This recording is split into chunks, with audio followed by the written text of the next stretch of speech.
బంగ్లాదేశ్‌లో భారతదేశానికి వ్యతిరేకంగా మరో కొత్త డిమాండ్ అయితే వినిపిస్తుంది. అంటే రోజురోజుకి భారత్‌పై వ్యతిరేకత మరింత ఎక్కువైపోతుంది.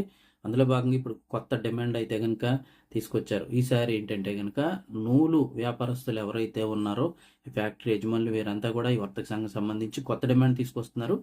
బంగ్లాదేశ్ భారత్ నుంచి అయితే గనక నూలు దిగుమతి చేసుకుంటూ ఉంటుంది.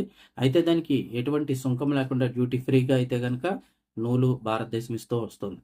సో, ఇప్పుడైతే గనక డ్యూటీ ఫ్రీని వెంటనే తొలగించాలని ఇందుకు అనుకూలంగా నిర్ణయం తీసుకున్న నేపథ్యంలో ఫిబ్రవరి 1 నుంచి బంగ్లాదేశ్‌లో ఉన్నటువంటి ఫ్యాక్టరీలన్నింటినీ కూడా మూసివేస్తామంటూ ప్రభుత్వానికైతే అల్టిమేటం జారీ చేశాయి.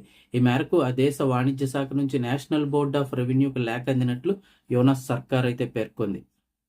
డ్యూటీ ఫ్రీ సదుపాయంతో భారత్ నూలు తమ దేశంలోకి చౌకగా వచ్చేస్తోందని, ఇది స్థానికంగా ఉండేటువంటి ఈ స్పిన్నింగ్ మిల్ల యూనిట్ల ఆదాయాన్ని దెబ్బతీస్తోందంటూ ఇప్పుడు ఆందోళన వ్యక్తం చేస్తున్నారు. అంటే ఎప్పటినుంచో వస్తోంది గానీ ఇప్పుడు సడెన్‌గా ఈ డిమాండ్ అయితే తెరపైకి తెచ్చారు. ఏ విధంగా వ్యతిరేకత చూపించాలో అర్థం కాక కొత్త డిమాండ్‌లు అయితే తీసుకొస్తున్నారు తెరపైకి. సంవత్సరాల తరబడి 12,000 కోట్ల కంటే ఎక్కువ నిల్వలు అమ్ముడుపోకుండా అలా ఉండిపోయి దానివల్ల చాలా ఫ్యాక్టరీలు మూతపడిపోయి వేలాది మందికి ఉద్యోగాలు లేకుండా ఉండిపోయారు ఇయన్నీ అని చెప్పేసి భారత్ నుంచి వచ్చేదానికి డ్యూటీ ఫ్రీ తొలగించాలని చెప్పేసి వాళ్ళైతే అడుగుతున్నారు. లేదంటే ఫిబ్రవరి 1 నుంచి ఫ్యాక్టరీస్ మూసేస్తా ఉంటున్నారు.